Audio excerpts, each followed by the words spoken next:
بینەرانی عزیز ئەم کاتتان باش من یادگارفایەقم ئەم شەو بە شێوەیەکی ڕاستەوخۆ لە شاری سلێمانیە و بە دیاریکراوی بە سوپاسەوە لە هۆتێل هایکرێستەوە لەگەڵتانە بین بۆ پێشکەشکردنی ئەمەڵقەیەی وێنە گەورەکە. دیارە قسەکردن لەسەر خەم و کێشەکانی هەرێمی کوردستان و ڕێگنەکەوتنی لایەنەکان و چارەسەرنەکردنی قەیرانەکان بابەتێکی نوێ نییە بە نسبەت بینەری کوردەوە بە نسبەت هاوڵاتیانی هەرێمی کوردستانەوە، بەڵام دوجار بێدەنگی چارەسەر نییە و ئەبێ کەناڵەکانی ڕاگەیاندن لە لای خۆیانەوە ئەرکی خۆیان جێبەجێ بکەن و هەوڵ بدەن لایەنەکان قسەی نوێ و لە یەک نزیک بوونەوەی نوێ بەرامبەر یەکتر بنوێنن. ئەم شەو بە دیاریکراوی قسە لەسەر ڕێکەوتنی لایەنەکانەکەین، قسە لەسەرەوەکەین کە لایەنەکان پێکەوە کار بۆ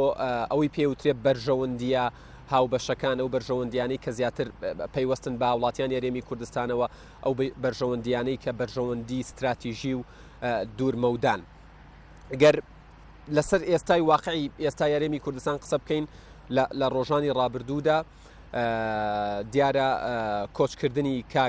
بەڕێز کاک نەوشیروان مستەفا ڕێخەری گشتی بزوتنەوەی گۆڕان بە شێوەیەک لە شێوەکان وای کرد کە لایەنەکان جارێکی تر پێکەوە لە مەجلیسێکە لە بۆنەیەکە جا بۆنەی خۆش و ناخۆش بێت ڕەنگە فەرق نەکا کە ئەگەر بێت و تایبەت بێ بە ڕێکەوتنی لایەنەکان و ئەوەشی بە دیاریکراوی مەبەستمە قسەی لەسەر بکەم بە شێوەیەک لە شێوەکان هاوڵاتیانی هەرێمی کوردستان هەستیانە کرد کە پارتی دیموکراتی کوردستان و بزوتنەوەی گۆڕان دوژمنی یەکترن و بە تەواوەتی وەکو کورد دەڵێ قەتعی علاقەیان کردووە لەگەڵێکە، بەڵام دەرکەوت کە بەو شێوەیە نیە وەکو خۆشیان بەرپرسەکان ئاماژەیان پێدا ناکۆکیەکان تەنها ناکۆکی سیاسین و ناکۆکین لەسەر ئەوەی کاریەکەیان دنیابینیەکی هەیە بۆ حکومڕانی و چارەسەرکردنی کێشەکان. مەبەستە بپرسم کە سەرکردایەتی سیاسی کورد تاکەی یاخودکەی بیر لەوە کاتەوە کە بۆ گەیاندنی هەرێمی کوردستان بە کەنارێکی هێمن پێویستمان بە یەکتر قبولکردن و لێک گەیشتن و گفتوگۆیە نەک بیرکردنەوە بە شێوەیە کە بیر لە تۆڵەکردنەوە بکەیتەوە یاخود دەماری یەکتر بگرین یاخود یەکتر بەسڕینەوە. هەروەها مەبەستمە قسە لەسەرەوە بکەم کە لایەنەکان چی لە ئەولەویاتیانایە، یعنی کامە شت بە گرنگترین نەزانن لە ئێستادا چارەسەری بکەن بۆەوەی پێکەوە کۆدەنگی لەسەر دروست بکرێت و وردە وردە بەرەوە پرسانش بڕۆن کە ناوی ئەندرێت پرسی گەورە و استراتیژی هەر چ کارەکردنەوەی پەرلەمان بێت چ ڕۆشتن بەرەو ڕیفراندۆم بێت چ ڕاگەیاندنی سەربەخۆی بێ. من زیاتر ناڵم لە پێشەکێکە بۆم بەرنمەیە 4 میوانی ئەزیز و بەڕێز لێرە حزوریانەیە و کاتی خۆیان بە بینەران و بە ئێمە بەخشیوە. مامۆستا عوسمان کاروانی ئەندامی سەرکردایەتی یەکگرتووی ئیسلامی کوردستان زۆر زۆر بەخێر بێن. کاک سالار مەحموود پەرلەمانتاری یەکێتی نیشتیمانی کوردستان لە پەرلەمانی کوردستان ئێوەش بەخێر بێن سەرچاوم. کاک عومەری حاجی عنایەت پەرلەمانتاری گۆڕان لە بزوتنەوەی گۆڕان لە پەرلەمانی کوردستان ئێوەش بەخێر بێن سەر و سەرچاوم. هەروەها کاکە ڕزگاری ئەژی گۆران ئەندامی ئەنجومەنی سەرکردایەتی پارتی دیموکراتی کوردستان لە شاری سلێمانی یاخود لە پارێزگای سلێمانی ئێوەش بەخێر بێن سەر و سەرچاوم. گەر لە جەنابتەوە هەر دەست پێ بکەم کاک ڕزگار، هاوڵاتیانی هەرێمی کوردستان بە شێوەیەک لە شێوەکان بێهیوان پێیان وایە کە ئەولەویەتی پارتە سیاسیەکان ئەوان نین بەڵکو شتی دیکەیە و ڕەنگە بە شێوەیەک لە شێوەکانیش حەقیان هەبێت گەروابیر بکەنەوە، چونکە هەست ناکرێت کە کێشەی نێوان لایەنەکان کێشەی بە شێوەیەک لە شێوەکان ینی ڕێک کتومت تایبەت بێ بە وڵاتیان هەرێمی کوردستان. لە ئێستادا کاتی ئەوە نەهاتووە کە لایەنەکان زیاتر بەرەو لای یەکتر بچن و بە تایبەت لەو خۆناغی کە پێوترێ خۆناغی پاش داعش و ئەولەویاتی خۆیان ڕێک بخەنەوە. سەرەتا من سپاسی جەنابە دەکەم و بە خێرات نییە و برابەر ڕێزانەکەم کە لەگەڵ من ئامادەن لێرە. دیارە هەموو ئەو پرسانەی کە ئەولەویەت وەرەگرێ لە لای خەڵک زیاتر مەسەلەی مەعیشەت و گوزەرانی خەڵکی و کاری ڕۆژانەیانە جیا لەوەی کە کۆمەڵی خەڵک لەناو ئەم خەڵکا وەکو نخبەیەک لە خەڵک مناقەشە و دیالۆجیان لەبینە لەسەر پرسە سیاسیەکان و پرسە استراتیژیەکان. پێمە وەکو پارتی دیموکراتی کوردستان بمانوێ و نەمانوێت لە دەسەڵاتین هەر دەستکەوتێکیش بەدەست هاتوێ پشکێک بەر ئێمەژەکەوێ و هەر هەڵەیەکی شەوێ پشکێک بەر ئێمەکەوێ. لەوانەیە لایەنەکان یان خەڵک وا تێگەیان بابێ ئەو هەڵانەی ئەو کەبوو کوڕیانەی کە هەیە زیاتر سەبەبەکە پارتیە من پێم وابێ لەما بە هەڵاچوو چونکە هەمومان پێکەوە حکوومەتمان تشکیل کردەوە هەمووشمان ئەم هەواڵانەی و بەڕێزانی کە ئەمڕۆ لە ناو بزوتنەوەی گۆڕان و ناوێکێتی نیشتمانی کوردستان و لەو پارتی دیموکراتی کوردستان و چەند لایەنێکی تری سیاسی لە شاخە هەر پێکەوە بووین ئێمە ئەگەر محەتەکانی مێژووی ئەم بزوتنەوەی تەماشا بکەین لەکوێ ئێمە لێکترا زابین زەرمەند بووین لەکوێ لێک نزیک بووین قازانجمان کردووە هەر لە سەردەمی شاخ کە بەرەی کوردستانی دروست کراوە و دوای ڕاپەڕینیش کە بڕیار لەسەر انتخابات و هەڵبژاردن و تشکیلکردنی حکوومەت و پەرلەمانی کوردستان درراوە ئەمڕۆ ئێمە لە دوای 20 ئەوەنگە ساڵ لەوانەیە کۆمەڵی پرسەبێت چارەسەرمان نەکردبێ لە مەسائلی خزمەتگوزاری لە مەسائلی ئیداری سیاسی ئەمە گەڕێتەوە بۆ کەمێک لاوازبوونی متمانە بە یەکتری متمانەش بە بڕوای من لەم کاتە بەوە دروست نابێتەوە تۆ چەند پشکداری لە میزانیە و ئەسهومی دەستکەوتەکان و ئابووری ئەم وڵاتە دەبێ ئێمە ئەوەنگە بیر لەوە بکەینەوە پشکدار بین لە بەجێگەیاندنی پرسە سیاسی استراتیژیەکانمان بەکەن کاتێتی یان هەندێکیش دواکەوتوین وڵات تەخیرین من بە بڕوای من تەخیرین ئەوایە زووتر و دەمێکی شە قسە لەسەر ئەوە ئەکرێت کە ئێمە دیالۆگ لە بینمان نابێ لێک دوور نەبین لێک نزیک بین بابێن قسە لەسەر پرسەکان بکەین ئیتر تێڕوانینی ئێمە و لایەنێکی تر و لایەنێکی تر کە جیاوازە لەوانەیە زۆر گەورەش نەبێ ئەم جیاوازیان سپاس دەکەم بێگومان دێمەوەلات کاک عومەر بێمە لای جەنابتان دیارە ئێوە دوای ئۆغری بڕێخەری گشتی بزوتنەوەی گۆڕان بە قۆناغێکی قورساتەیە پەڕم بەڵام لەبەر ئەوەی کەسایەتیەکی ئاسایی نەبووە بۆیە ناکرێ ئێوە بە دیار پرسەکەەوە دانیشن و بیر لە پرسە سیاسیەکان نەکەنەوە هەر لە یەکەم ڕۆژی پرسەکەەوە پەیامی سیاسی هەبووە باشە چونکە ناکرێ ڕەبت نەکرێ بە یەکەوە ئێوە وەکو بزوتنەوەی گۆڕان پێتان وایە کە وەکو کاکرزگار ئەمەژەی پێدا کاتی ئەوە تێپەڕیوە کە بڵێن کێ هۆکار بوو کاتی ئەوە هاتووە بڵێن چۆن چارەسەری بکەین چارەسەری مەبەست قەیرانەکان قەیرانشتی سپاس بۆ جەناب بۆ بینەران و بیسەرانی کەی 24 هەر سێ هاوڕێی بەڕێزم کاکە ڕزگار و کاکە سەلار و کاکە عوسمان من لێرەوە ئەگەر ڕێگەم بدەیت لە ڕێگە خلالی تەلەڤیزیۆنەکەی ئێوە سڵاو و درود بۆ گیانی پاشی کاک نوشیوان مستەفا بنێرم هیوادارم بە بەردەوامی گیانی پاشی وەک پەپولەیە بەڕاستەری ئەو کەسانەوە بێ کە لەگەڵ یا کاریان کردووە و لێەوە ئەو شایدیەمان بۆ بدا کە بە ئامانەتەوە ئێمە درێژێ پێدەری ئەو بەرنامەوەین کە بەڕێزیان لەگەڵمانە بۆ وەداڕشتنی کە خۆی بینێتەوە لە دەستورێک بۆ بزوتنەوەی گۆڕان ئەو دەستورە بە هاوکاری هەمومان نووسراوەتەوە و دوجار بەڕێزی ڕیڤایزی ئەخیری کردو و پەسەندشی کردووە هیوادارم گیانی شاد بێت بەنسبەت ئەوەی کە جەناب باست کرد ئێمە بزوتنەوەی گۆڕان کە دروست بووین مەبەستی سەرەکیمان گۆڕان لە ناخۆش گوزەرانی خەڵکی کوردستان بۆ خۆش گوزەرانی خەڵکی کوردستان ئێمە بۆک بزوتنەوەی گۆڕان ئەگەر لە دەرەوەی ئامانجی ئێمە خۆش گوزەرانی خەڵکی کوردستانە ئەگەر لە دەرەوەی هاوکێشەکانیش بین لە دەرەوەی حکوومەتیش بین کاتێک ئامانجەکانی ئێمە ئێمەوە ئەزانین خۆمان ئەو ئامانجەمە هێناوتە دی یعنی ئەگەر ئێستا پارتی دیموکراتی کوردستان و یەکێتی نیشتیمانی کوردستان و برادران لە یەکگرتووی ئیسلامی و لە کۆمەڵی ئیسلامی لە ناو دەسەڵاتان ئێستاچێ بتوانن کە ئێمەش لە دەسەڵاتین بەڵام ئێمە ئەوە تقریباً زیاتر لە ساڵێک و نیوە ئێمە دەرخراوین لە هەولێر و لە حکوومەتیش و لە پەرلەمانیش ئەگەر ئەوان بتوان خۆشگوزەرانی بەدی بێنن بۆ خەڵکی کوردستان ئێمە دەستخۆشیشیان لەکەین و پیرۆزباشیان لەکەن هەر هەنگاوی استراتیژیش وەکو کاک ڕزگار باسی کرد ئەگەر ئەوان بتوانن بینێن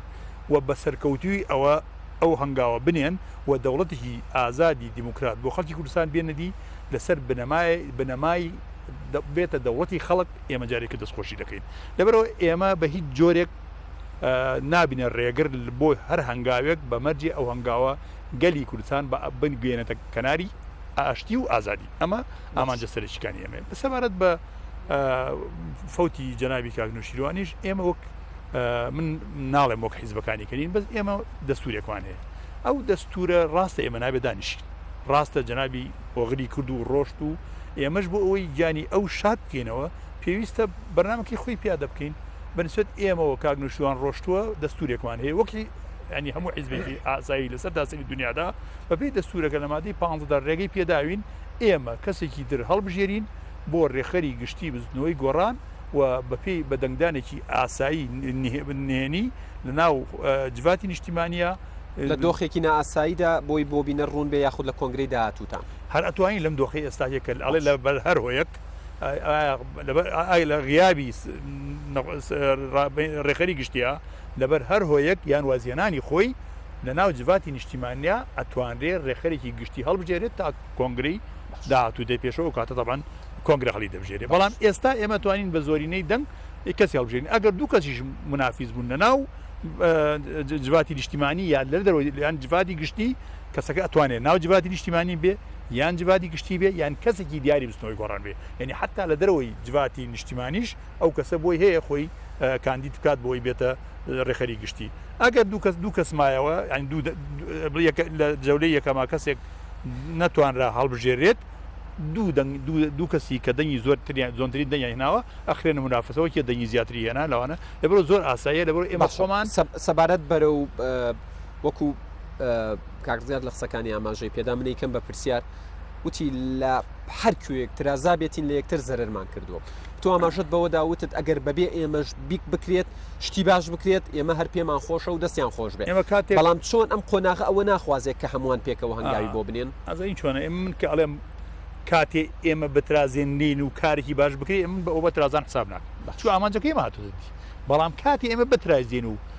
میلەت بەرەو هەڵدێر ببرێ ئەو ترازانە ئەو کاتێ مەرخنەمانەیە بەڵام کاتێ من بمێ ئازادی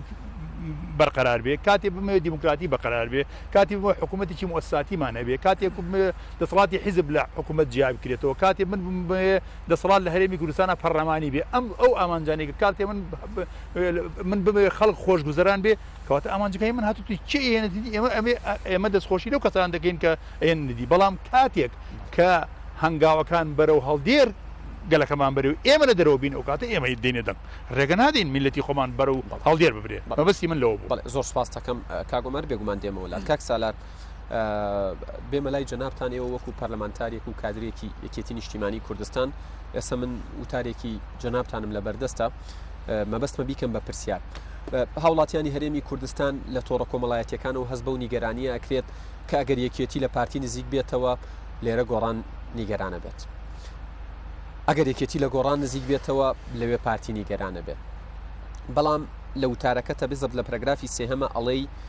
لەم ساتە وەختەدا کوردستان پێویستی بە خۆکۆکردنەوە و بەدیهێنانی تەبایی و ئاشتی سەرتاسەری هەیە لە نێوان هەردوو لایەن مەبەستە یەکێتی و گۆڕانە و لایەنەکانی تریش بە تایبەت لەگەڵ پارتی ئەبێ یەکێتی وە گۆڕان لەم قۆناغەیە چی بکەن بۆ ئەوەی لێک نزیک بوونەوەیان ببێت بە عاملێک ببێت بە فاکتەرێ بۆ ئەوەی تەواوی لایەنەکانی تر لە دەوری خۆیان کۆبکەنەوە یا هیچ نەبێت لایەنەکان هەست بە ئەمان بکەن لە مامەڵەکردن لەگەڵ ئەم ڕێکەوتنە و ئەم پێکەوە بوونەی یەکێتی و گۆڕان بەڵێ سەرەتا سڵاو و ستایش بۆ مێژوو و ماڵاوایی کاگنەوشیروان مستەفا کە بەدیدی ئێمە بە لە دەزانی کاگنەوشیروان نەکرد بۆ بزوتنەوەی گۆڕان بۆ کۆی خەڵکی کوردستان و بزوتنەوەی کوردایەتی زەرێکی گەورە بوو ئەوەی ئەمێنێتەوە سەر هەمومان لە دوای کۆستێکەوە چەند هەنگاوێک گەڕێنەوە دواوە و مێژوو تەمەنی ئەو سەرکردانە بێتە هەوێنی ئەوەی کە ئێمە لە پێناویدا ئێستا گفتوگۆەکەین لە وێنە گەورەکەەوە من ئەمەوێ بچمە سەر کۆی بابەتەکە کە ئەوەیە پرۆسی سیاسی لە عێراق و کوردستان بە دۆخێکی زۆر مەترسیداویە تێپەڕێ خەڵکی عێراق لە حکومڕانی لە عێراق ڕازی نین خەڵکی کوردستان لە حکومڕانی کوردستان ڕازی نین خەڵکی شیعە لە حکومڕانی حزبە شیعەکان ڕازی نین خەڵکی سونە لە حزبە سونیەکان ڕازی نین و خەڵکی کوردستانیش لەم مۆدێلە لە حزبی کوردی ڕازی نین بەڵام ئەینەن مەفەڕ ئێمە چی بکەین پرسیارە جەوهەرەکە ئەوەیە لێرەوە ئێمە پێویستمان بەوەیە بۆ ئەوەی ئەم دۆخەش تێپەڕێنین و کەمێک لە باری گرانی خەڵک کەمکەینەوە ئەبێ بگەڕێنەوە سەر گفتوگۆ و مێزی دایەلۆگ و باشترین ڕێوشێن بەدیدی ئێمە ئەوەیە کە یەکێتی و گۆڕان پێکەوە بتوانن بشنەوە سەر شاڕێی کارکردنی هاوبەشی خۆیان کە ئەویش جێبەجێکردنی کردداری ڕێکەوتنی نێوان یەکێتی و گۆڕانە کە کۆی سیستەمی سیاسی لە کوردستانە سیستەمی ئابووری سیستەمی قانونی و مەسلەکانی پەیوەست بە حکومڕانی ئەبەستێتەوە بە ژیانی خەڵکەوە کە ئەرکەکە تەنها لە ئەستۆی یەکێتی و گۆڕان نییە بە تەنیا بەو مانایی کە جەنابەت ئاماژەت پێکرد ئەبێ لەگەڵ پارتی وەلایەنەکانی تردا بە تایبەتیش یەکگرتو و کۆمەڵی ئیسلامی هەوڵ بدەین ئەرکە هاوبەشەکانمان ڕاپەڕێنین دەبێ زەنگی مەترسیدار لێ بدەین ئێمە لە ڕاستیدا ینی خەڵکی کوردستان نیگەرانیەکانی گەیشتووەتە ترۆپ و دوای شەڕی داعش ئێمە هیچ دەستکەوتێکی دیموکراسی و دەستکەوتێکی سیاسیمان بەم میکانیزمی مامەڵەکردن لەگەڵێکەدا بۆ نامێنێتەوە تەنها ئەبێ بە دیار ئاهی قوربانیەکان و کەسوکاری شەهید و بریندارەکانەوە خەم بڕێژین فرمێز بڕێژین لەو ڕۆوە من وای ئەبینم دۆخەکە زۆر لەو مەترسیدارترە کە ئێستاکە سەرکردایەتی حزبەکان لێ تێگەیشتون چونکە بێباکیەکە وای کردووە لە ڕاستیدا خەڵکی کوردستان زۆرتر بێ ئومێد بێ بۆیە ئێمە هەمیشە پێویستمان بەوەیە ئەو زەنگە مەترسیدارە بیر خۆمانی بینەوە هەر یەکە لە حزبی خۆیەوە هەر یەکە لە ئۆرگانی خۆیەوە هەر یەکە لە جوگرافیای کاریگەری خۆیەوە هەوڵ بدا زەنگەکە لێ بدا کە ئەمە چیتر قابلی قوبولکردن نییە لەلایەن خەڵکی کوردستانەوە تا ئێرە خەڵک تەحملی کرد بڕوا وایە پەتی تەحمل پچرا هەمومان دەرفەتەکانمان لە دەست دەرچێ لە کاتێکە دەرفەتی گەورە لە بەردەم کوردستاندا هەیە ئەوی بکرێ کاک سالار ینی دوایەوەی بۆ نمونە جەناب داماژەی پێدەی کە شتێکی معنەویە بێ زەنگی مەترسی لێ بدرێ هەموو لایەنەکان ینی ئەم نازانم ئەم گڵۆپە سۆزە بۆ خۆیان هەڵ بکەن تێبگەن کە کاتیەوەی هەنگاو بنێن ئەبێت یەکەم هەنگاو و یەکەمین شت یانی لە ئەولەویاتی کارەکان ئەبێ هەنگاو بۆچی بنرێت بەڵێ کاک ڕزگار باسی شۆڕش و مێژووی کرد کە هەمویان بەشدار بوون ئێستا ئەو سەرکردانە لە حکومدان و کاریگەریان هەیە ئێمە داواکەین تۆزێک بەزەیان بە مێژووی خۆیان نابێتەوە هەر هیچ نەبێ تەمەن و مێژووی کاگنەوشیروان بکەنە تەجروبەیە کە ئێمە هەمومان دەمرین بەڵام ئەوەی دەمێنێتەوە سنگ و ناوبانگ و خۆبەستنەوەیە بە ئیرادەی خەڵکەوە خەڵکی کوردستان ئەمڕۆ داوای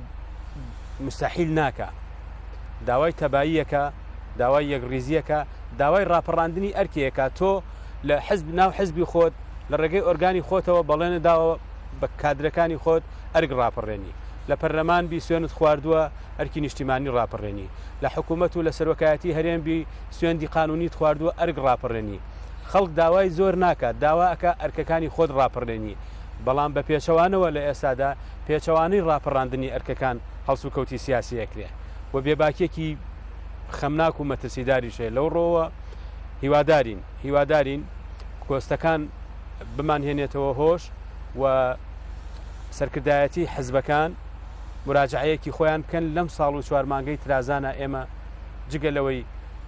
زۆرترین ئەرکی ترمان خستە ئەستۆی خۆمان و قەیرانی تر بەسەر قەیرانەکاندا هات و ئێمە پێکشەوە بین و بشینەوە پەرلەمان و حکوومەت بە جۆرێکی تر مامەڵە بکوە هەندێک هەنگاوی پێکەوەی بندرێ اینجا ئەرکەکان زۆر قورسە چونکە ئەوەی لە ماوەی ساڵ و 4 مانگدا ڕوویدا ئەرکی گەورەتری خستە ئەستۆمان جگەلەوە ئێمە لە حکوومەتیش بوون هەر 5 لایەنەکە پێکەوە کارمان دەکردوە لە پەرلەمان کارمان دەکرد ئەرکەکانیش گران و قورس بوون لەبەر ئەوە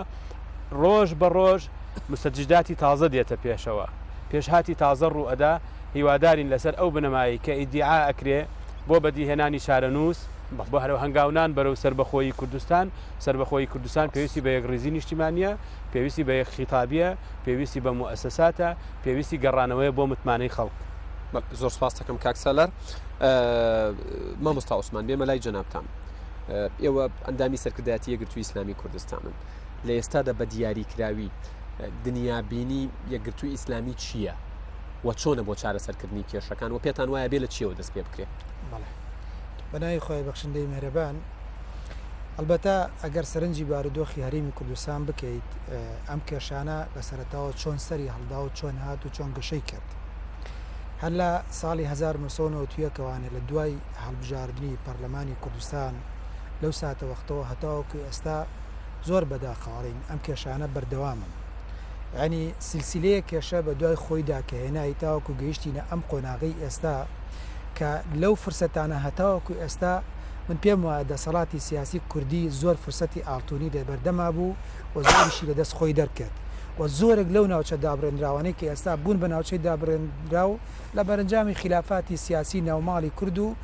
هەندێک جار پاراستنی بەرژەوەندی تەسکی حیزبایەتی هەندێک لەو بارودۆخانەمان لە دەستدا کە ئەبوایە بە شێوەیەکی جوانتر و باشتر بیقۆزینەوانێ ئێستا بارودۆخەکە لە ئاستێکدایە کە بەڕاستی کورد لە حاڵەتێکگای بە تایبەتی لە کوردستانی باشوور گرفتەکانمان چوونەتە قۆناغێک لە هەندی حاڵەتان نیمچە بنبەستبوونێکیان توش بووە بۆیە ئێستەی بارودۆخی هەرێمی کوردستان ئەوەیە بە قەناعەتی براتان پێش هەموو شتێک ئەبێ دەسەڵاتی کوردی بیست بە بیر لە باشکردنی بار و گوزەرانی خەڵکی کوردستان بکاتەوە لەویەتە لای ئێوە لای ئێمە باشکردنی بارودۆخی گوزەرانی هاونیشتیمانیان لەم بارودۆخەنە ئاسایی ئێستا کە خەڵکتیایە ئەژی کە مامۆستایەک توانای نەماوە بەو شێوەیە کە پێویستە سیستم لەسەر سیستمی پەروەردە بەردەوام بێ کە پزیشکێک نەتوانێت بەو شێوەیە کە پێویستە لە نەخۆشخانەکەی خۆیان داوام بکات کە ئەندازیارێک نەتوانێت بەو شێوەیە کە پێویستە سەرپەرشتی پرۆژەکانی خۆی بکات ئالێرە وردە هەموو سێکتەرەکانی وڵات بەرە وێرانی داماوی پێتان وایە حکومەت ئەتوانێت چارەسەری ئەتوانێت دۆخی هاوڵاتیان و گوزەرانیان چاکتر بکاتەوە و نایکات ینی ئەمە قەنەعەتی ئێوەیە داواکاریە زۆر بە قەنەعەتی من بەڵێ حکوومەتی هەرێمی کوردستان ئەوەندە داهاتی لە بەردەستایە کە بتوانێت گوزەرانی هاونیشتیمانیان چاک بکات بەڵام نایکات بە بەرنامە و بە پلانیش نایکات لە ڕێگەی نوێنەرەکانتانەوە لە حکوومەت ئەم مەسجەتارمەتی خۆت بە ئەمە تەواو بکەم چونکە لەو کاتێکدا پاشەکەوتی موچە لە هەرێمی کوردستان داهاتەکایەوە کە بەرمیلی نەوت گەیشتە 25 دۆلار ئێستا دووقات بۆ توانێ هەمان بارودۆخاتۆتە ئاراوە لەو کاتەیە کە بەرمیلی نەوت 25 دۆلار بوو پاشەکەوتی موچە دروست بوو هێشتا ئەمریکەکان بەو شێوەیە ناتبوونە سەرخەت بۆ داعمی هێزەکانی پێشمەرگە و هاوکاریکردنی موچەی پێشمەرگە ئەوەش کە وەکو بەشێک لە هاوکاریەکان هاتنە ئاراوە ئێستا ئەو داهاتەی کە لە ناوخۆی هەرێمی کوردستانە هەیە لەگەڵ ئەوەی کە لە پارەی نەوت دەست ئەکەوێ لەگەڵ ئەو داعمە دەولێ کە ئێستا بۆ هەرێمی کوردستان هەیە بە ناوی شەڕی داعشەوە کە ئەکرێ لە ناوچەکەدا هەموو ئەمانە ئەگەر بێت و کۆ بکرێتەوانێ بەڵێ خەڵکی کوردستان ئەتوانێت زۆر لەمە باشتر بژی و دەسەڵاتی کوردی ئەتوانێت زۆر باشتر ژیانێکی شەرەفمەندانەتر بۆ خەڵکی کوردستان دابین بکات بەڵام ئەوەی کە ناکرێت بە قەنەعەتی من بۆ ئەوەیە کەوا خەڵک جارێکتر بچێتەوە پاڵ حیزبەکان پێویستی بە حیزبەکان بێتەوانێ بە تایبەتی پارتی دەسەڵاتدار و خەڵک و خۆشگوزەرانی هاونیشتیمانیان یاریمی کوردستان وای لێ هاتبوو کە تا ڕادێک بێمنەتی دروست بوو بەرامبەر دەسەڵاتدارەکان ئەمە جگەل لە نوێنەرەکانتان لە پەرلەمان قسەم لەسەر نوێنەرەکانتان لە پەرلەمانی چکە پەرلەمان پەکی خراوە و ئیش ناکات نوێنەرتان هەیە لە حکوومەتی هەرێمی کوردستان لە ئێستادا بەڵێ داوای تەفسیرتان چکە ئێوە دەنگتان پێدراوە باشە ینی هەمیشە گلەیی لە پارتە سیاسەکانەکری ئەڵێن لەسەر شاشەی تەلەڤیزیۆنەکان قسە ئەکەن بەڵام ئێوە هەمووتان حزبەکان لە پشتەوەیە هەر یەکێکان بەڵام حزبەکە هەنگاوی بۆ نانێ ینی ئێوە یەم قسە ئەکەن ینی مەبەستم یەکگرتووی ئیسلامی نییە بە تەواوی پارتە سیاسەکانەوە بەڵام بۆ نمونە قسەیەکە کرێ وترێ دۆخی وڵاتیان خراپە بەڵام لە ڕێگەی نوێنەرەکانتانەوە مخاتبەی حکوومەتتان کردو مخاتبەی ئەنجومەنی وەزیرانتان کردووە هیچ نەبێت داوای تەفسیرێکتان کردووە بڵێن ئەو کاتی نەوت 25 دلار بوو دۆخی وڵاتیان وەک ئێستا بوو ئێستا کە 50 یا زیاترە یا دۆلارێک کەمترە هەر وەک خۆیەتی هیچ وەڵامێکتان دەست کەوتۆتەوە ئێمە بەڕسمی وەکو ئەنجومەنی جێبەجێکردن یەکگرتووی ئیسلامی کوردستان پرۆژەیەکی زۆر تەفسیلیمان پێشکەش کرد بە حکوومەتی هەرێمی کوردستان لەسەر چۆنیەتی باشکردنی موچەی هاونیشتیمانیان و تەسلیمی وەزیرەکانمان کرد وەگەیانمانە سەرۆکایەتی هەرێم وەگەیانمانە سەرۆکایەتی ئەنجومەنی وەزیران و پەیامەکەمان گەیان بە کاقوبات بە کاگنێچیر بە هەموو ئەوانە پلانێکی تەفاسیل بوو وردەکاری تێدا بوو پرۆژەیەکی ورد بوو بەڵام زۆر بەداخەوە حکوومەتی هەرێمی کوردستان هەروەکو چۆن ئیستیجابەی بۆ هیچ پرۆژەی هیچ لایەنێکی تر نەبووە ئیستیجابی بۆ پرۆژەکەی ئێمەش نەبوو و ئەو وەزیرانەی کە ئێستا لە هەرێمی کوردستانە هەن بەڕاستی ئەمڕۆ داهاتی هەرێمی کوردستان لەژێر کاگیادگار داهات لەژێر دەستی کێیە عقودی نەوت لەژێر دەستی کێیە پەیوەندیەکانی دەرەوە لەژێر دەستی کێدایە ئەمانە ئەتوانن بڕیار بدەن مامۆستا بە یەک وشە وەڵامم بیتەوە بێهیوا بوون یا بێهیوا نەبوون من بەش بە حاڵی خۆم لەم دەسەڵاتەکەتان یەکگرتووی ئیسلامی کوردستان بێهیوا بۆ لەم حکوومەتە یان بێهیوا نەبووە من بەناوی خۆمەوە قسەکەم لێرە داوای لێبوردنت لێ یەکەم باش من وەکو عوسمان کاروانی کە ئەندامێکی سەرکردایەتی یەکگرتووم هیچ ئەمەلێکم بەم دەسەڵاتی کوردی و ئەم حکوومەت یاریمی کوردستانە نەماوە بۆ باشکردنی گوزەرانی یاو نیشتیمانی بێگومان دێمە وڵات مامۆستا ڕزگار بێمەوە لای جەنابتان ئەمڕۆ کاک فازڵ میرانی دوایەوەی لە مەراسیمی پرسەکەی کاک نەوشیروان ئامادە بوو ئاماژی بە حەقیقەتێکدا من وەکو خۆی ئەڵێم ئەڵێت کەسایەتێکی وەکو نەوشیروان مستەفا دەبێتە مایەی لە یەکدی نزیک بوون و بیر لە خۆکردنەوە ئەم ڕێگایە لە پێش هەمومانە بۆیە ئەو بغز و کینەی لە نێو خەڵک دروستمان کردووە یان دروست بووە حەق هەمومان بە خۆماندا بچینەوە مردن لە ڕێگەی هەموو کەسێکە من قەنەعەتی ئەوم هەیە کە هەموو تەواوی سەرکردایەتی سیاسی کرد و تەواوی بەرپرسەکان ئەم قەنەعەتیان هەیە گەرم قەنەعەتە هەیە چارەسەری کێشەکان بۆ هێندە بووە بە مەحاڵ نازانم ینی تۆ پرسیارەکەی بە دوو چۆنەوەی بە دوو شاتەر کرد لەلایەکەوە بوتەی کاک فازل و لەلایەکەوە چارەسەری کێشەکان ئەڵبەتە لە پرسە و سەرخۆشیکردن لە خەڵکە زۆر کە تەنها پرسە نەبوو ئەڵێت ئەبێتە مای لە یەکدی نزیک بوون ئەوەی کاک فازل فەرموویەتی حتمما ینی هەمومان ئەو حقیقەتە ئەزانین ڕای پارتیە ڕئی ئەگەر وەکو شخصیش ڕئی دەربڕی بێڕەکەی جوانە ئەگەر وەکو بە فەرمیش وەکو ڕئی پارتی دەری بڕی بێڕەکەی جوانە ئێمە هیچمان گومانمان لەوە نییە کەس نەیوتوە نامرم لەم کوردستانە کەس نەیوتوە نامرم ئەوە ئێمەین خەڵکەکان نەمرەکەین ئەلبەتە بەڵام زۆر جار ڕەفاهیەت بیری کەسەکان ئەباتەوە کە ئەمرن وڵی جا نازانم من مەوزوعێکی ترە بەڵێ باواز لەوە مەزەرەی شتێکی فەرزەهەیە و کێ چەنی دەستکەوتووە و چێ چەنی هەیە و چێ زەرەرمەندە و پرسیارەکەی من بۆەوەی ینی ورد دای ڕێژمەوە هەموو لایەنەکان قەنەعەتیان بەوە هەیە کە ئەبێ پێکەوە دانیشن و هیچ لایەنێکیش بڕیاری شەڕی نەداوە نەخێر چییە وای کردووە چارەسەری کێشەکان ببێ بە مەحاڵ هێندە قورس بێ لەگەڵ یەک دانیشن بزانم من لە دیدارێکی ترە هەر لەگەڵ جەنابوتم سیاست نە بە وەهمەکرێ نە بە حەقت ئێمە واقع ئەگاتەوە پێشەوە چەند ڕوئایەکی واقعبینانە تەمەشای پرسەکان بکەین ئەوەنگە زیاتر ئەتوانین بگەینە حلولی منطقی و حلولی ینی چارەسەری کونجا و ڕێک و پێک ئێمە وەنگەی کە بیر لە بەرژەوەندی بچووکی کەسیە حیزبی بکەینەوە ئەبێ زیاتر بیر لە بەرژەوەندی باڵای خەڵک و گەل و نیشتیمانەکە بکەینەوە شک و گومان لەوە دانیە مەسەلەی کێشەکانی ژەکودوو نییە بەڵام هەر هەمووی لە چوارچێوەی کێشەیەکی سیاسیایە لەم وڵاتە لە بیدایەتە ئیشارەتم پێداوتم گەڕانەوەی متمانە بۆ یەکتری شتێکی زۆر گرنگە یعنی ئەم گرێ کوێرەیە لای تۆ ئەبێ لە گەڕاندنەوەی متمانە بۆ یەکتری و دەست بە چارەسەر و کردنەوەی بکرێت ئیجازم بیت باز لە عیلاقاتی دەرەوەی هەرێمی کوردستانەکرێت عیلاقاتی دەرەوەی هەرێمی کوردستان بەدەست پارتیەوەی نوێنەری یەکێتیش لەوێ نوێنەری لایەنەکان لەو ستافە و لەو تەرکیبەی ئەو فەرمانگەیان ئەگەر تۆ لە دیدارێکی جەنابی سەرۆک بەرزانیە یا لە دیدارێکی کاک نێچیروان بەرزانی و سەرۆکی حکومەت دەچێتە دەرەوەی وڵات تۆ سیقە بەوە نەبێت کە ئەم پیاوە ئەچێتە دەرەوە وڵات کار بۆ ئەم هەرێمە ئەکا ئێمە بێمتوانەی دروست دەکات ئەجنا بۆ تەرکیزەکەیتە سەر مەسەلەی عیلاقاتی دەرەوە ئەگەر مەسەلەی فایلی نەوت و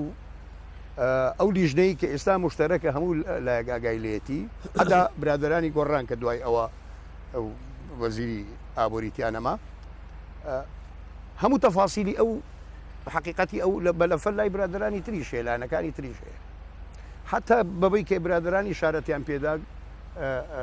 ڕێگە پێنەدانی دەوامکردنی وەزیرەکان بۆ لەم چوار وەزیرە بەڕێزە یەکێکیان نەهات بڵێ ئەمە مکەسەراتی حکومەت و خراپەکانی حکومەتە یان هەموو مرتاحمون لەگەڵ ئەو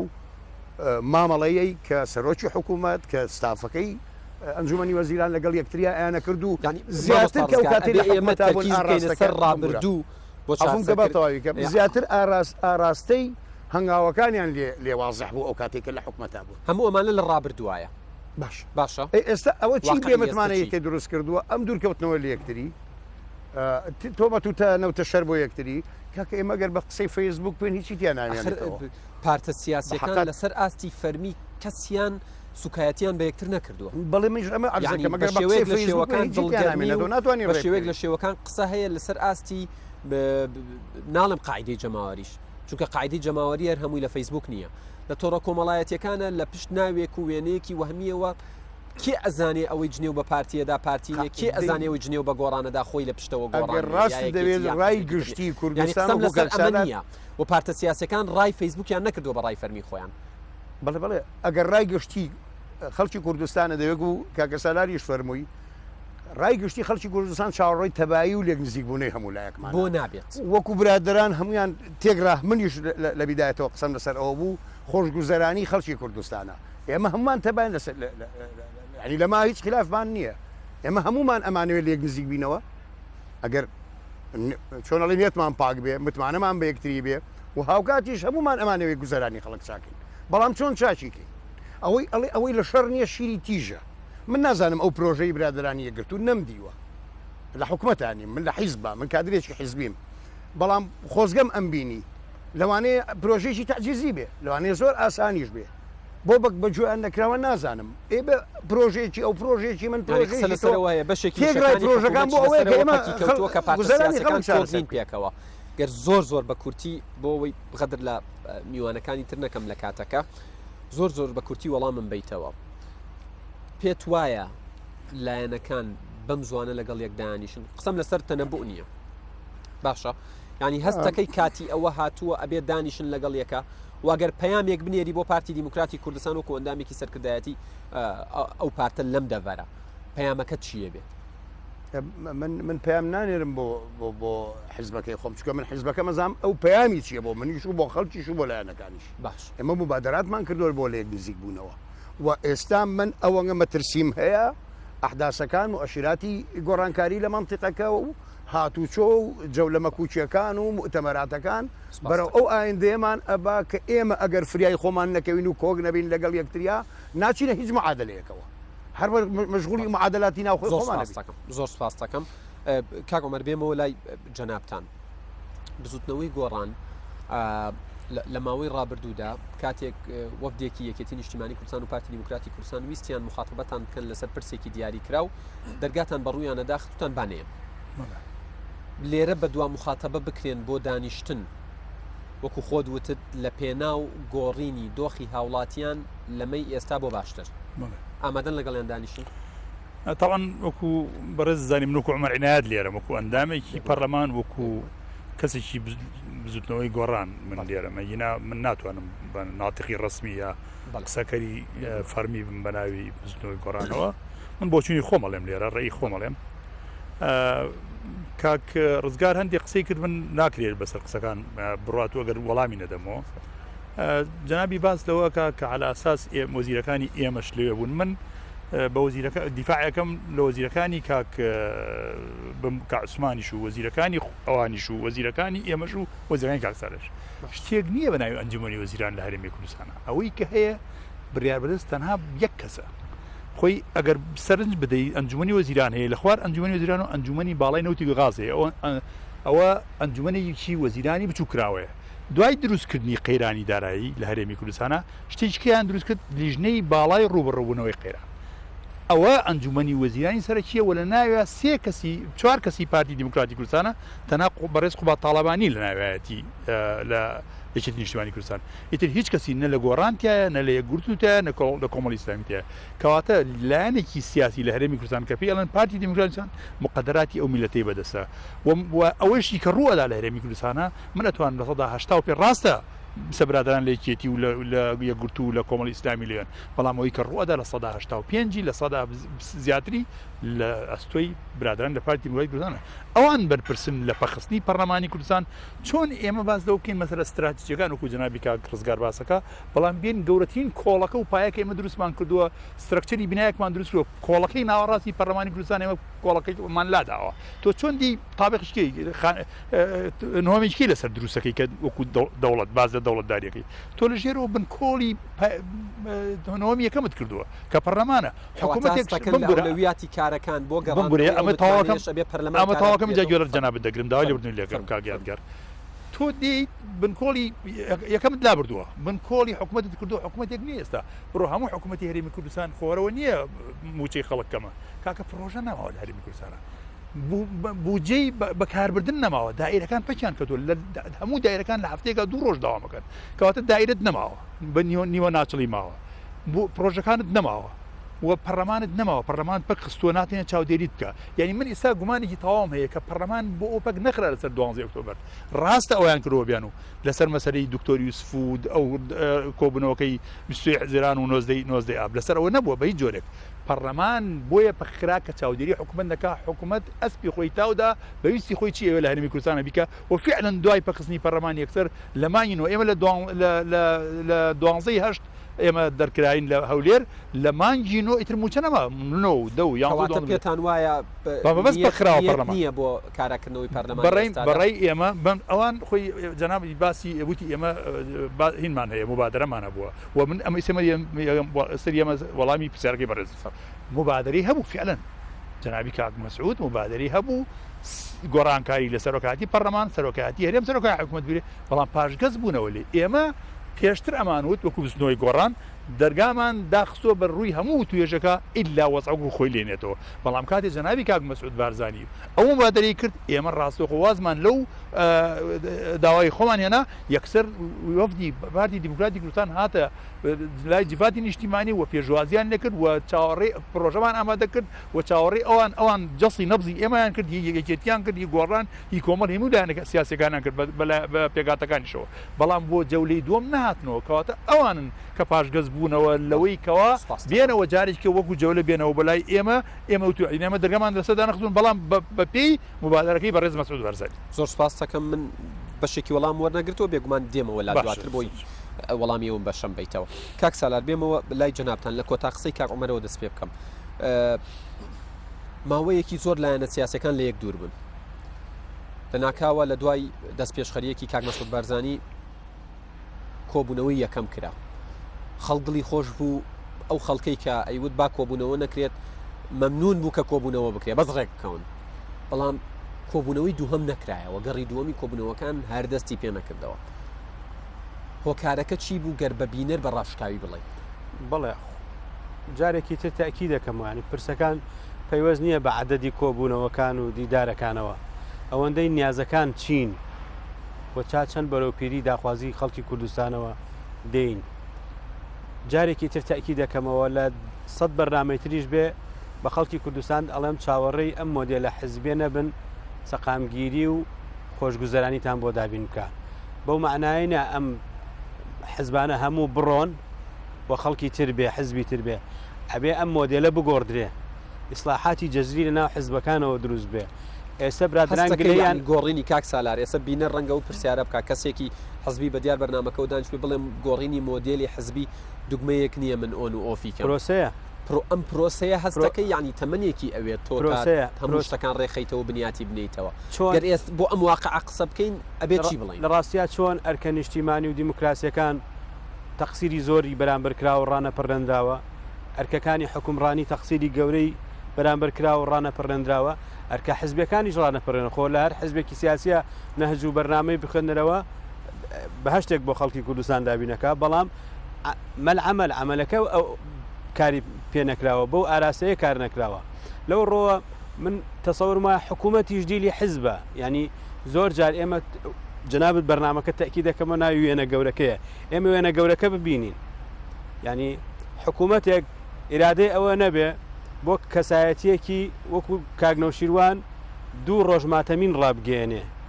کە خۆی یەکێکە لە کۆڵەکە سەرەکیەکانی دروستبوونی ئەم حکوومەتەی کە ئێستا ئەم خەڵکانە چوونەتە قیادەی ئەم حکوومەتەوە یعنی وەرە دامەزلێنەری کۆڵەکەی حکوومەتەکە خۆی بمرێ حکوومەتەکە ئامادە نەبێت لەبەر ململانەی سیاسی کاک سالار گلەی لە پارتی کرا کە نەیویستووە ماتەمینی ڕابگەێنێ بەڵام من پۆستم بینی و گلەی لە یەکێتیەکە ئەڵێ کاک جنابی کاک کۆسرەت جێگری سەرۆکی هەرێمە و هەروە کاک قوبات تاڵبانی جێگری سەرۆکی حکوومەتە یعنی ئەوان دەسەڵاتی ئەمەیان نەبوو کاکۆسەر جێگری سکرتێری گشتی یەکێتیە کەڵام لەچەندین جێگە وەکو جێگری سەرۆکی هەرێم کاکوبات وەکو خۆی لەو ساتە وەختەی کاگنەوشیروان ئەو بەیانەی وەفاتی کردووە تاوەکو ئەم ئێوارەیە لەگەڵ خانەوادەکەیە بووە. هیوادارم هەمویان وەکو کاقوبادیان کردایە، ینی ئەوە ماتەمینە کە بە فعلی تۆ لەگەڵ خەمی کە سوکارەکەی بی و بیریشمان نەچێ ناوهێنان، ینی ئێمە مەسەلە گەورەکە جارێکی تر ببینینەوە. لەبەر ئەوە من ئەمەوێ یانی سوورەتە گەورەکە باسین کە ئەوەیە کە ئەم حکومڕانی لە کوردستانە هەیە لە ڕاستیدا هەندێک جار تۆ بڕۆ ئەم چوار میوانەی تۆ لە جێگەی چوار وەزیر دابنێ وەکو من و تۆ گلەیی یەکەن، کەواتە کێشەکان لە شوێنێکی ترن و ئێمە نابێ خەڵکی کوردستان بە ئاقارێکی تر بەرین و ئێمەش بەرنامەکانی تەلەڤیزیۆن بکەینە جەدەلی وڵامدانەوەی یەکتری و تعلیقدان لەسەر یەکتری. هەم کێ ڕازیە بەم حکوومەت و حکومڕانیە پێم وایە بەشی زۆری کادرەکانی حەزبیش ناڕازین، فئەیەکی کەم نەبێ ئەشێ مستەفید بن لەم بارودۆخە. لەبەر ئەوە من پێم وایە ئەرکەکە زۆر قورسە، بێهیوانە بین، خەڵکی کوردستان نابێ بێهیوا بێ، چونکە نیگەرانیەکان لەناو حزبەکانیشە پەیدا بووە. بەڵام مەترسیە گەورەکە ئەوەیە ئێمە دەرفەتەکە لە دەست بدەین و دەرفەتەکە لە دەست دەدرێت بە دڵنیاییەوە هیچ لایەک و هیچ کەسێک تەبەنی ئەوە نەکا لە خەونی خۆیان کە سوودمەند دەبێت لە دروستکردنی ئەم خەیران و بارودۆخە. پەرخستنی پەرلەمان ئێمە گەڕاندەوە بۆ 20 ساڵ پێش ئێستا، وەش ناشەفافێت لە کەیسی حکومڕانی و داهات و کەیسەکانی نەودا ئێمەی گەڕاندەوە لە ڕاستیدا و کۆی مەسەلەکانی تر و بە حزبیکردن و بە کەسیکردنی پەیوەندیەکانی دەرەوەی هەرێمی کوردستان وای کردووە سمعی هەرێمی کوردستان لە ئاستی نێودەوڵەتیدا بە جۆرێکی تر بکەوێتەوە. من ئەم ئێوارەیە لە جێگایەک دکتۆر فالح عەبدولجەبار کە یەکێکە لە کۆمەڵناس و شارەزاکانی مجتەماعی ڕۆژهەڵاتی و عێراقی باسی ئەوەی کرد کە ناوی کورد و کوردستان لە ڕووی سیاسیەوە ڕاستیەوە گەڕاوەتەوە بۆ سەردەمی ئەمارەتەکان. ئەمە مەسجێکە ئەبێت تێبگەین پرۆسی حزبایەتی و پرۆسی حکومڕانی لە کورددارەتی بەرەوکوێ ئەڕوا و چۆن قەتی سەکرێ، ینی پرۆسی حکومڕانی و دەسەڵاتداری لە کوردستانە قەتی سەکرێت بۆ فئەیەکی معەن جا هەر ناوێکی لێئەنەی، ینی خەریکە دەسەڵاتداری لە حزبی شەچێتە دەرەوە بۆ فئەیەکی معەن. زۆر سپاس دەکەم کاک سالار. مامۆستا عوسمان بێمەوە لای جەنابتان گەر سەیرێکی ئەم مێژووە نزیکەی دوای ڕاپەڕین بکەین، ماوەیەکی باشێکێتی و پارتی لە شەڕابوون لەگەڵ یەکترە، بەڵام شەڕ بەردەوام نەبوو و نەشیان توانی یەکتر بسڕنەوە. دوجار لەسەر مێزی گفتوگۆ دانیشتن پێکەوە و کێشەکانیان چارەسەر کرد. دووبارەیە یەکەمەوە من کە شەڕ چارەسەر نییە و ئەبێ بە ئاشتی شتەکان چارەسەر بکرێت و بە وتوێژ و بە گفتوگۆ لە ئێستاە ئەبێت لایەنەکان چی بکەن. دووبارەیە یەکەمەوە ئەم قسەیە، ینی بۆ نمونە بە دیاریکراوی قسە لەسەرەوە هەیە، ینی ململانی و کێشەکە لە نێوان پارتی دیموکراتی کوردستان و بزوتنەوەی گۆڕانە. ئەگەر تۆ پەیامێک بنێری بۆ ئەم دوو پارتە سیاسیە سەبارەت بە کێشەکان پەیامەکە چی ئەبێ و ئەبێ ئەوان چۆن بەرەو ڕووی کێشەکان بچن و چۆن دەست و پەنجەی لەگەڵ نەرمکەن و بە شێوەیەک لە شێوەکان ئاژنەوە و چارەسەری کێشەکان بکەن هەموو لا پێکەوە بێگومان. بەڵێ وەڵام من پێش وەخت یەک دوو سەرنجم هەیە لەسەر قسەکانی کاکەژی باسیەوەی کرد لەوەی کە فایلی نەوت و علااقاتی دەرەوە ئەمە سەررجەم هێز و لایەنە سیاسەکان لێ ئاگادارن بە حاڵی خۆمانەوەکو یەکگرتووی ئیسلامی کوردستان لە دوور و لە نزیکیش پەیوەندێکمان بە فایلی نەوتەوە نییە و علااقاتی دەرەوەش ئەو دەستگای کە ئەو کاروبارانە ئەبا بەڕێەوە لە هەولێر ئێمە تەنانەت مۆزەفێکشمان لەوێدا نییە و هیچ ئاگایەکمان لە پەیوەندیەکانی دەرەوەی ئەم دەسەڵاتە سیاسیە نییە و داڕشتن و دروستکردنی بڕیاری سیاسیش لە هەرێمی کوردستان بەڕاوێژ لەگەڵ هێز و لایەنە سیاسیەکانە دروست نابێ، بەڵکو تاگلایەنە بڕیار و داڕشتنی بڕیاری سیاسی ئەدرێت لە هەرێمی کوردستانە. بۆیە بارودۆخی هەرێمی کوردستان بەم ئاقارەی ئێستا گەیشتووە و ئێستا بەرەنجامەکەی ئاوای لە بەسەراتوە. ئەو بێمتمانەیە کە ئێستا لە هەرێمی کوردستانە لە نێوان لایەنە سیاسیەکانە دروست بووە، ئەمە پێویستی بە گەڕانەوەی متمانەیە، بەس متمانە چۆن ئەگەڕێتەوانەیە، بارودۆخەکان چۆن ئەگەڕێنرێنەوانێت بۆ شوێنی خۆی. ئەمە پێویستی بە گفتوگۆ هەیە، بەڵام گفتوگۆیەک نا بۆ ئازارشکاندن بێ وەکو پاراسیتۆل، گفتوگۆیەک نا بۆ ملشکاندنی یەکتری بێ، گفتوگۆیەک نا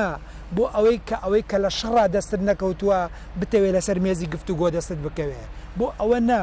گفتوگۆ بۆ لە یەکتر تێگەیشتن بۆ چارەسەرکردنی کێشەکان بۆ واسێنان لە بەرژەوەندی تەسکی حیزبایەتی بۆ پاراستنی بەرژەوەندیەکانی گشتی خەڵکی کوردستان بۆ خۆستنەوەی ئەو دەرفەتەی کە ئێستا لە ڕووی دەولیێوانێ هاتۆتەوە پێش بۆ خەڵکی کوردستان بۆ یەخستنەوەی دیدی هەموو لایەنە سیاسیەکان بەرامبەر هەڵوێستمان بەرامبەر بەغدا قسەمان لەگەڵ تارانە قسەمان لەگەڵ ئەنقەرەیە قسەمان لەگەڵ وڵاتە هێزەکانی دنیادا یەکگرتووی ئیسلامی کوردستان ینی بەڕێز ئەمینداری گشتی یەکگرتوو مامۆستا سەڵاحەدین محەممەد بەهادین بۆ ئێوە پێشنیازەوەی بۆ ناکەن سەردانی کاک مەسعود بکات سەردانی تەواوی لایەنەکانی تر بکات ببێ بە لە ڕابردووە باسێکی وا هەبوو ببێ بە شێوەیەک لە شێوەکان کۆیان کاتەوە پێکەوە یەکگرتووی ئیسلامی کوردستانێکێک بوو لەزانەیە کە لەسەر کۆکردنەوەی هێز و لایەنە سیاسەکان باجی زۆری داکا یادگار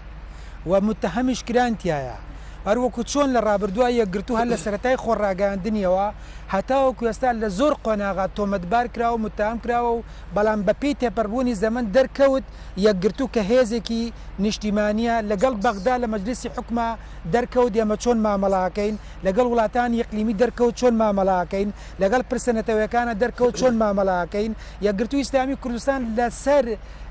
لێک نزیک بوونەوەی لایەنە سیاسیەکان زۆر هەوڵیدا بەڵام زۆر بەداخەوە حساسیەتی سیاسی و حەسادەتی سیاسی لە هەرێمی کوردستاندا ناهێڵێ هیچ بەرهەمێکی هێزێکی سیاسی بەرهەم بگرێت چونکە ئەگەر پێشنیارێک یەکگرتووی ئیسلامی کوردستان بیکات من لێت ناشارمەوە ئەم پێنج لایەنە سیاسیە کاتێکە لەسەر مێزی گفتوگۆش بێکەوە دانیشن لەو کاتە زۆر ڕویان خۆشە لەگەڵ یەکتری خەریکی خواردنەوەی چای دیژنەمەن لەگەڵ یەکتریە لەو کاتە لە هەموو کات بێمتمانەترن بەرامبەر بێت زۆر سپاس دەکەم ئەمە بەدبەختیەکانی زۆر سپاس دەکەم من سێ خولەکم ماوە کەمتر لە سێ خولەکم ماوە پرسیارێکی دیاریکراوم نییە بەڵام گەر واز لە بێمتمانەی بێنین واز لە گلەیەکان بێنین واز لە نیگەرانیەکان بێنین واز لە هەڵەکانی ڕابردوو بێنین واز لە حەسادەت و حەساسیەت بێنین بەرامبەر بە یەکتر بۆ داهاتوو پەیامێک بنێرن بە دڵ و بە ئارەزووی خۆتان لە 30 بۆ 40 چرکە چییە بێ پەیامەکە لە جەنابتەوە دەست پێ بکەم وڵام من سەرەتا داوای خۆڕاگری لە خەڵکی کوردستانەکەم ئەڵێم زۆرمان ڕۆیوە کەممان ماوە ئەم کاروانش بەتەنها لایەنێک و دوولایەن ناگاتە کەناری ئارام ئەبێ هەموو لایەکمان بین چکەگەر تەنها لایەنێک شانی باتە بەر و بیرێ مەسیرەکە تەواوکا و تۆش پاشقولی لێ بگری ئەگەر مەسیرەکەش بگات ئەو وەختە تۆ قسێکی ترت دەبێ و دیارە بە شێوەیەکی تر ینی حساباتێکی تر ئەکرێ بۆت کام وایە چلسانێکە آخر کاتەکە و کارم نییە تۆی خەتر زۆر لەم نەکرێت کەستان نەکرۆ چکە و مۆبایلم داناوە بەس بۆی بزانم کێ چەند هیوادارم لەم ساتە وەختەوە هەموو لایەنەکان نزیک ببنەوە لە یەکتری بۆ پرسە استراتیژیەکان و چارەسەری کێشە ناوخۆیەکان و داواشم لە خەڵکی کوردستان بە تایبەتی خەڵکی سلێمانی ئەوەیە خۆڕاگر بن بۆی بتوانین ئەم کاروانە بگەین نەکەداری عومەر زۆر بە کورتی وڵاتانی ئیقلیمی چاوێکی دژمنانیان لە ئێمەیە من هیوادارم چەندە تەنازول بۆ وڵاتانی ئیقلیمەکەن نیو هێندە بۆ یەکتری بکەین تەوابین و پێکەوە بژین بەڕای من ئێمە ئەتوانین پێکەوە بژین ئەگەر جانی تەنازولمانتیاابێ بۆ یەکتری ئیمامی عەلی قسەی هەڵێ خۆزگە ستەمم لە هەر کەسە کرد داوای لێبردنم لێ ئەکرد کە هەر کەس ستەمی لێ ئەکردم ئەم بەخشی مرۆڤ ئەگەر بەم حاڵەتەوە ئەگەر حیزبەکانی لەسەر ئەم بنەمایە بەم شێوەیە ئەگەر کاکەم بەڕێی من ئەتوانین پێکەوە کاک سالار زۆر بە کورتی پەیامی تۆ لە سبەینەوە بڕیار لەسەر نەخشە ڕێگایەکی تازەدا بندرێ لایەنەکان هەریەکە خاوەنی نەخشە ڕێگای هاوبەشن بۆ یەکتری پەرلەمان کارا بکرێتەوە